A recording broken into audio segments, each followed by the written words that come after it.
कि प्रॉपर्टी में मिसले हकीयत किसे कहते हैं? तो मिसले हकीयत जो है ना, ये एक्चुअल में एक बंदे की मलकियत को शो करती है, एक बंदे की ओनरशिप को शो करती है। लेकिन यहाँ पे मैं अपने नाजरीन को बताता चलूँ कि एक तो आप पूरी वीडियो देखते नहीं हैं और थोड़ी सी शुरू के स्टार्ट में वीडियो देख लेते हैं और बाद में कमेंट्स में आप कह रहे होते हैं कि नहीं ऐसे नहीं होता, ऐसे होता है। और दूसरा फिर मैं जो भी बता रहा होता हूँ ना, ये एक एक्ट के तहत कानून लॉ जो कहता है उसके मुताबिक आपको गाइड कर रहा होता हूँ। लेकिन अब हम गाँव देहातों में देखें तो एक सुनी सुनाई बातें, लफ्जी बातें चल रही होती हैं जो हमारे आबा अजदाद बुज़ुर्गों ने बताई होती हैं और इसी तरह आगे ट्रांसफ़र हो रही होती हैं। तो वो सुनी सुनाई बातें अब जब आप वीडियो देखते हैं तो वो आपके माइंड में वो चीज़ होती है तो आप इसको गलत करार दे रहे होते हैं। हमारी बातें according to act, law, ordinance उनको मद्देनज़र रखते हुए बयान की जाती है। जैसे कि आज मिसले हकीयत पूछी है, सवाल एक आया है, तो मिसले हकीयत का जो आपका एक्ट है ना, ये Pakistan waste land revenue act में ये सारा बयान किया गया है मिसले हकीयत को। तो असल में मैं जो है ना एक्ट को कोट नहीं करता, इस डायरेक्ट आपको जो है सवाल का जवाब बता देता हूँ। अभी ये जो Pakistan waste land revenue act मैंने बताया, इसके सेक्शन 39 में अगर हम जाते हैं तो आपको ये तमाम मालूमात मिल जाती हैं मिसले हकीयत के बारे में।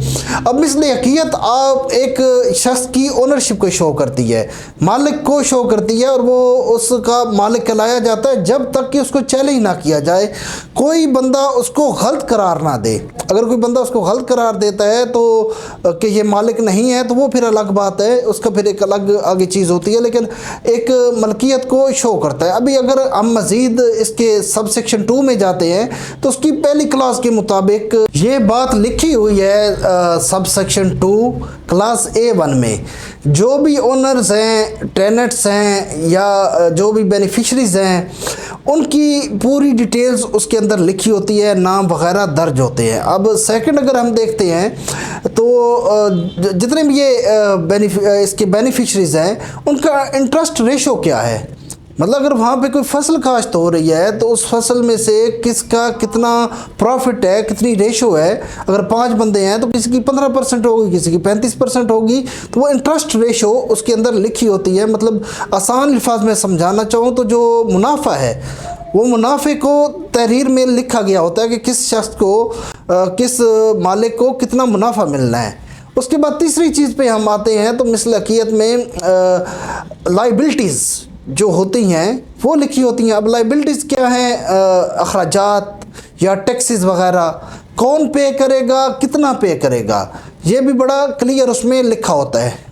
अच्छा, मज़ीद एक लफ्ज़ यूज़ होता है मज़ारे। मतलब जो उस ना ज़मीन को काश्त कर रहा होता है उस काश्तकार की तमाम डिटेल्स लिखी होती हैं। इसके अलावा डिटेल्स के अलावा उसको कितनी फसल देनी है, मतलब 1 एकड़ फसल, 1 एकड़ ज़मीन से अगर टोटल ये फसल होती है तो उसके हिस्से में कितनी जाएगी, ये पूरी डिटेल्स मुजारे की भी लिखी होती हैं। और नाम, बल्दियत और बाकी कास्ट, सब कास्ट जो भी मुजारे की है, सारा कुछ इसमें ये दर्ज होता है। इसके बाद फील्ड मैप आ जाता है। फील्ड मैप उसमें लिखा होता है जिसको हम अपनी ज़बान में शजरा किश्तवार भी कहते हैं। वो लिखा होता है जिसको जिस तरह दूध अरबा आजकल रजिस्ट्री में लोग लिख रहे हैं। तो मतलब उस ज़मीन के दाएं कौन है, बाएं कौन है, सामने कौन है, बैक साइड पे कौन है, ये पूरा डाटा उसके अंदर लिखा जाता है। क्योंकि देखिए ज़मीन की जो पहचान होती है ना, अब ज़मीन का कोई ख़ास शक्ल नहीं है, जैसे इंसान की शक्ल होती है, शक्ल से इंसान पहचाना जाता है। या फिर अगर लीगली हम देखें तो एक थंब इम्प्रेशन, अंगूठे का निशान होता है, उससे मतलब पहचाना जाता है। तो ज़मीन के तो ये मामलात होते नहीं हैं। तो ज़मीन को पहचानने के लिए उसका अदू दरबा होता है, क्योंकि अदू दरबा चेंज नहीं हो सकता, वो वही रहता है।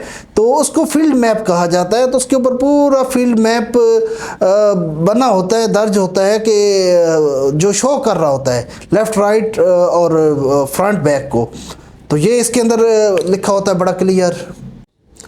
इसके बाद शजर नस्ब उसमें पूरा लिखा होता है। शजर नस्ब मतलब जिसको जेनेलॉजिकल ट्री भी कहा जाता है, कि जो ये एक शख्स है उसकी तमाम ऊपर कौन है, उसके वरसान, ये पूरा एक शजर नस्ब भी उसके अंदर दर्ज होता है। अच्छा, इसके अलावा इरिगेशन सिस्टम बड़ा तफसील के साथ लिखा जाता है। मतलब ज़मीन जो सैराब होती है, पानी की पूरी तफसील लिखी जाती है। अगर तो वहाँ पे कुएँ हैं तो कुओं की पूरी तफसील लिखी जाती है। अच्छा, अब कुएँ का तो दौर ख़त्म हो गया, लेकिन पहाड़ी इलाका जहाँ जो हमारे पाकिस्तान के है ना, वहाँ पे आज भी ज़मीनें कुओं से सैराब होती हैं। अच्छा, अगर कुएँ नहीं है तो इरिगेशन सिस्टम उसका जो है नहरी अगर निज़ाम है तो उसकी तफसील लिखी जाएगी कि दिन बना दिए जाएंगे कि कितने दिन किसको पानी मिलेगा, कितना पानी मिलेगा, किस तरह सैराब होगी। तो इरिगेशन की पूरी डिटेल्स इसमें लिख दी जाएगी। इसके अलावा अगर ट्यूबवेल है तो उसका भी डिटेल बना दी जाएगी पूरी, कि कितना टाइम किसके लिए चलाया जाएगा, कितना पानी किसको मुहैया किया जाएगा। तो ये ज़मीन को सैराब करने की तमाम डिटेल्स लिखी जाएंगी। उसके बाद फिर शराइत वाजिबुल अर्ज़ का आपने एक लफ्ज़ सुना होगा। शराइत वाजिबुल अर्ज़ ये है कि कुछ टर्म एंड कंडीशंस, कुछ शराइत उसमें लिख दी जाती हैं कि अगर कल कलां को ये ज़मीन जो है कुछ गवर्नमेंट डिमांड करती है कि हमने यहाँ पे एक सरकारी स्कूल बनाना है, या कोई हॉस्पिटल बनेगा, या कोई ग्रिड स्टेशन लगेगा। छोटे पैमाने पे भी ज़मीन गवर्नमेंट डिमांड कर लेती है, बड़े पैमाने पे भी ज़मीन गवर्नमेंट डिमांड कर लेती है। तो उसमें फिर ये एक ना शराइत लिख दी जाती हैं कि उसी परसेंटेज से हर बंदा अपनी ज़मीन देगा। जैसे एक बंदा उसमें 1 मुरब्बा का मालिक है और एक बंदा 2 एकड़ का मालिक है, तो अब 2 एकड़ वाला क्या पूरा 2 एकड़ देगा? नहीं, वो स्पेसिफिक उसी परसेंटेज से अपनी ज़मीन देगा, और जो 1 मुरब्बा का मालिक है वो अपनी परसेंटेज से गवर्नमेंट को ज़मीन देगा, ताकि बाद में ये झगड़े ना बने। तो शराइत वाजिबुल अर्ज़ कहा जाता है इसको। तो वो शराइत पहले ही लिख दी जाती हैं। अच्छा, इसके अलावा फिर खसरा गिरदावरी उसके अंदर दर्ज होता है। अब खसरा गिरदावरी जो है ना, इसके एक बड़ा रोल है पोजीशन के हवाले से, कब्ज़ा के हवाले से। मतलब अगर आप पे कोर्ट में कोई केस होता है तो खसरा गिरदावरी अपनी मतलब आप शो करके साबित कर सकते हैं कि मेरा कब्ज़ा इस ज़मीन में, ज़मीन का मालिक मैं हूँ।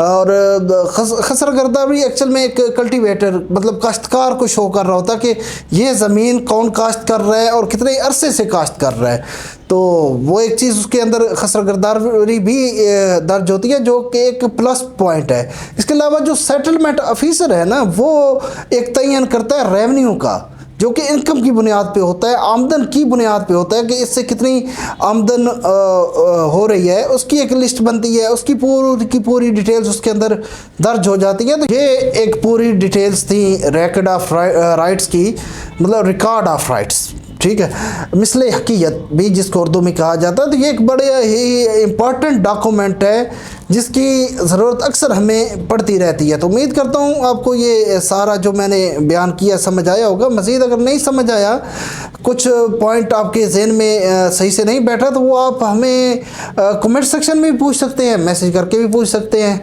तो मज़ीद इसको फिर क्लैरिफाई कर दिया जाएगा।